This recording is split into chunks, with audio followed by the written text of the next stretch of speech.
Donc, ce que moi je vais présenter aujourd'hui, maintenant, c'est toute la logistique qui est reliée sur l'application.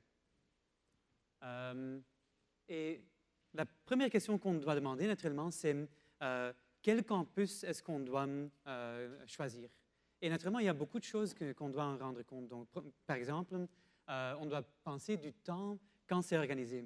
La Chine s'est organisée en mai, le Brésil en juin et le Mexique en juillet. Donc ça, c'est bien sûr une chose qu'on doit regarder. Une deuxième chose est le coût. Donc ici, ce que je présente sont les coûts des 3 campus, où j'ai justement pris les coûts sans repas. Mais on doit en rendre compte que pour le Mexique, le coût va inclure aussi les repas. Et donc on voit que pour le Mexique et le Brésil, c'est entre 2 000 et 2 500 $. Et pour la Chine, qui est un peu plus loin, c'est entre 3 300 et 3 800 $. Puis on doit aussi rendre compte des conditions de participation. Donc pour la Chine et pour le Brésil, on doit avoir un minimum C dans l'examen de HECTOP. Et pour le Mexique, on doit passer l'examen de LNEC. Par contre, moi, je ne vois pas ça comme une contrainte, mais plutôt comme une opportunité. Parce que peut-être il y a des personnes ici qui n'ont pas encore fait l'examen de HECTOP ou de LNEC, mais ça ne veut pas dire que vous ne pouvez pas participer dans le campus. Parce que il y a encore des possibilités pour faire les examens. Pour le LNEC et pour l'HECTOP, il y a encore des examens en janvier.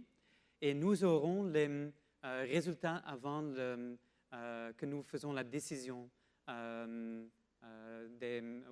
que nous sélectons les candidats. En plus, s'il y a des étudiants qui ne sont pas confortables de prendre l'examen à ce moment-là, il y a encore une autre possibilité. Et ça, c'est de s'inscrire dans le cours pour Brésil ou pour la Chine, dans le cours English Business Communication Level 3. Si tu es inscrit et si tu finis le cours, pour nous, ça compte comme vous avez passé le HECTOP. Et c'est la même chose pour l'espagnol. Si vous prenez espagnol des affaires niveau intermédiaire pendant le trimestre d'hiver, ou si vous prenez le cours espagnol des affaires niveau avancé, ça compte pour nous comme suffisant pour faire les campus. Okay. Les coûts des campus, si on regarde les coûts des campus, ils sont très raisonnables. La raison pourquoi ils sont très raisonnables, c'est parce que l'école met beaucoup d'argent pour subventionner les campus. Par exemple, les professeurs qui accompagnent les étudiants pour les campus et toute la logistique est payée par HEC Montréal. Nous n'avons aucun profit avec le campus. En plus que ça, il y a aussi plus que 50 bourses disponibles pour les étudiants qui sont sélectionnés pour les campus. Et les bourses seront entre 500 $ et 1 000 $. Donc, si par exemple tu fais un campus Chine où le coût est 3 300 $ et, et tu as une bourse de 1 000 $, ça veut dire que le coût est diminué par presque un tiers, qui est très importante.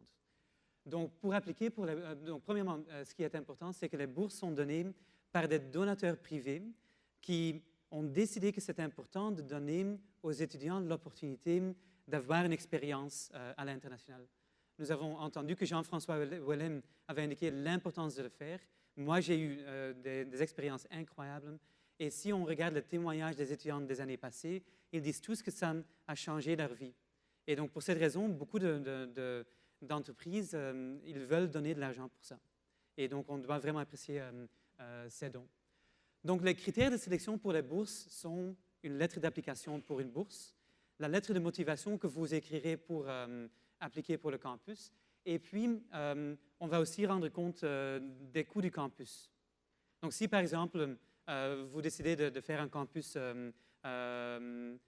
au Mexique où c'est un peu moins cher, on va rendre compte du coût du campus pour décider le montant de bourse aussi. OK. Autre critère de sélection, vous avez déjà vu ça. Donc, comme vous serez les ambassadeurs d'HEC Montréal à l'étranger, c'est important de sélectionner les étudiants qui sont de bons étudiants. Donc, pour cette raison, les étudiants doivent avoir une moyenne minimale de 2,7 crédits, incluant le trimestre d'automne de maintenant. Et on attend jusqu'à la fin après que nous recevons la note pour sélectionner les étudiants. En plus, vous devriez avoir un minimum de 30 crédits à la fin de la session d'hiver 2010. Donc, si vous n'avez pas encore suffisamment de crédits maintenant, prends beaucoup de cours en hiver et ça s'est réglé. Et puis, vous devriez écrire une lettre de motivation d'une page aussi. Des choses importantes, mais ça c'est plutôt de logistique, c'est que pour participer à des campus, et si vous avez besoin d'un visa, c'est très important d'avoir un passeport qui est valide pour plus que 6 mois. Donc, c'est important d'en rendre compte quand tu es sélectionné pour les campus. OK.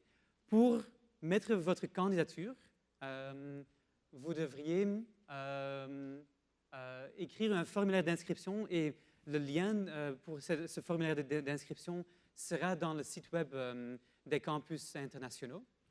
La date limite de dépôt, c'est le 18 décembre à 23h59. Donc, ça veut dire le 18 décembre soir, on a besoin de tous les dépôts.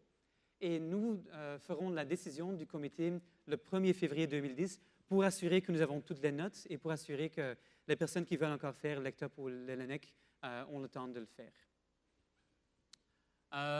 Voici le site web que vous trouverez quand vous faites l'application. Donc, une chose qui est importante de voir, c'est suppose que vous dites, OK, nous sommes intéressés de faire n'importe quel campus. Chine, Mexique, Brésil, ce sont tous intéressants. Vous pouvez appliquer pour plus qu'un campus. La seule chose qui est importante, c'est de mettre quel des trois est le plus important pour vous. Et on ne pénalise pas des personnes qui ont décidé d'appliquer pour plus qu'un campus. Donc, vous verrez ici que vous avez besoin d'une lettre de motivation. On a besoin d'un CV aussi. Si vous voulez avoir une bourse, et j'enforce vraiment que vous devriez appliquer, on a besoin d'une lettre de candidature à la bourse aussi, où vous indiquez pourquoi vous voudriez avoir une bourse. OK? Donc, pour plus d'infos, nous avons un site web, www.hcca/BA1. Et là-bas, vous trouverez la présentation d'aujourd'hui, mais aussi la vidéo de la présentation. En plus, si vous avez des questions générales, n'hésitez pas de nous envoyer un courriel à campusba@hcca. Ou si vous avez des questions spécifiques pour les campus, voici, vous avez les courriels des professeurs aussi. OK?